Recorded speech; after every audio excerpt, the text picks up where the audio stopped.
So, do you struggle with the show me, tell me questions that are asked on the driving test? Nothing to be ashamed about if you do. Loads of people do, but I'm going to talk about 5 of the ones that my pupils seem to have the biggest problem with.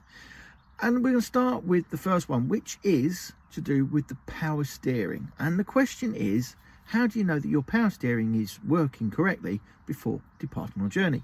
And there's a really, really simple answer to it. And it all comes down to when you switch the engine on and how the steering wheel behaves. So let's have a look at that. So as you can see, this is my steering wheel and it's really quite stiff and hard for me to move. And that's because the car is not on. So the easiest way of doing them, working out whether your power steering is working, is by switching the engine on and then putting a slight amount of pressure on the steering wheel. And then you'll find that it goes from being really hard to turn to really easy to turn. And I'll demonstrate that by using one finger. So let's start the engine. So I'm just going to switch her on. There it is. And suddenly, really easy for me to move that steering wheel. And that's the easiest way of telling whether your power steering is actually working. So that's the easiest way, quickest way, just starting, just to see whether that steering wheel starts to move. As you start driving down the road, then just literally you'll feel it as you're driving down the road. And if it's still quite really heavy, then you're going to have some sort of issue and you need to get it to a garage. So the next one is all about tyres. And for that, I need to get out the car. So the next thing we want to have a look at is the tyre. And it's all about tyre tread depth and the condition of the tyre. And for that, we're going to use one of these, which is a tyre tread depth measure meter.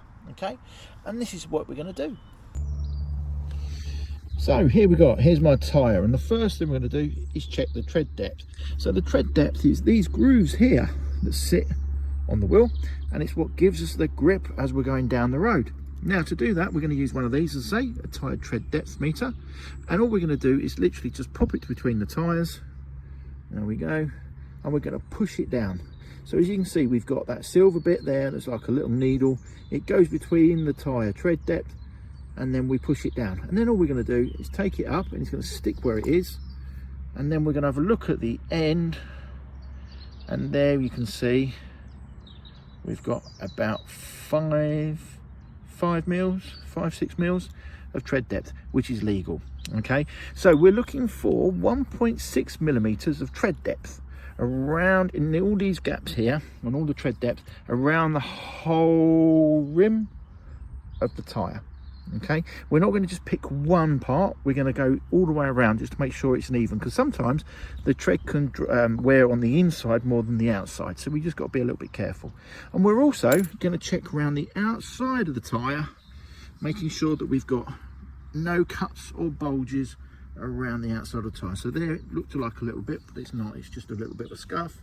And then we go all the way around checking that.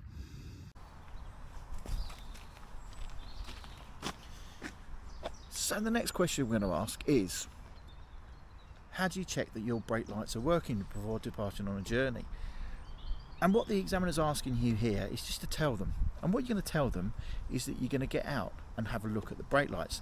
The only problem is you need to also be holding the brake pedal down for the brake lights to work for obvious reasons. So the quickest and easiest thing to do is say, I'm going to hold the brake pedal down with my foot. I'm going to ask somebody to check them for me.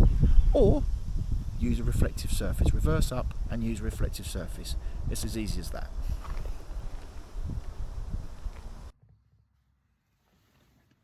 There we go. So we've been outside and we've come back inside the car, because the next one is all about fog lights.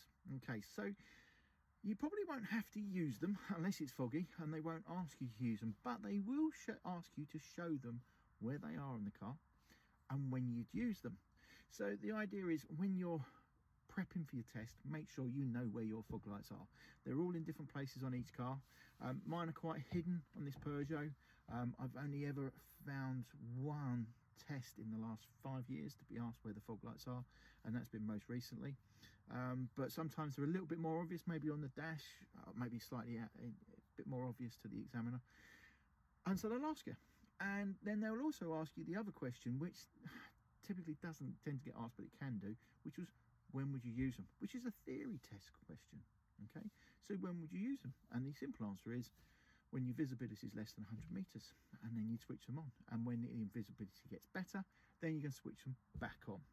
Okay, so really key that you know where they are and when you use them. So the next question is all about tyre pressures, and I can still stay inside the car for the time being to tell you about this one. So thereafter, you telling them where you would find your tyre pressures, your recommended tyre pressure for this car. And it's all going to come down into one of these, the owner's manual. Okay, so they're getting thinner and thinner because most things now are online. But in here, it will tell you what tyre pressures you need to have if your car is laden or unladen. Okay, so let's just take a look at that. So here we go. In my book of knowledge, I have tyre pressures. The only thing is, in typical Peugeot fashion, this is not really helpful because it's telling us that actually our tyre pressures are elsewhere in the car. And where could that be? Well, if you can read that, it says on the door aperture. So if I open my door, here we go.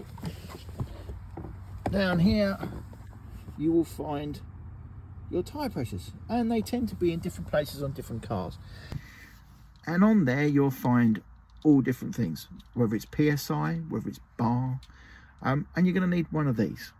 So PSI and bar are different measures of pressure. Okay, and one of these is a pressure gauge, and it's an old style pressure gauge because I'm an old man. Okay, but you can get digital ones, and all you're going to do is you're going to put the end on the valve, take the cap off, take the end on the valve, press it in, and this will slide out, and then you can read what the pressure is. Okay, so all you need to turn around to the examiner and say is, I will find the pressure in the manual or on the door sill, wherever your one is, but I'd always stick with the manual, and that you use a reliable pressure gauge to check them. Okay, what happens if they're underinflated? Well, you're going to cause tyre damage. You could also lose grip as well. So you've got to be careful and make sure your tyre pressures are right. And the one thing I found that the examiners like to throw at my one from time to time is, what happens if you haven't got a reliable pressure gauge? And the easiest answer is, I'm going to take it to a garage. So the real thing to remember about these questions is, yes, I can send you a list of standard answers, but if you're dyslexic, it's really hard to do that. And as my son's dyslexic, I get it. So the easiest thing to do is use a highlighter and just make sure that you understand the process. Okay, that's the key. If you understand the process, then you can explain to the examiner what you would do. Okay, and like for your tyre tread depths, all they want to know is it's 1.6 millimeters of tread depth around the whole tyre and no cuts and bulges on the outside, no damage to the tyre. That's all they want to know. Okay, don't overcomplicate it, keep it simple, but those are the 5 that people find hardest. Memorize those and you can't go wrong. So if you found that video useful, please like, please follow or subscribe, because there'll be more to come.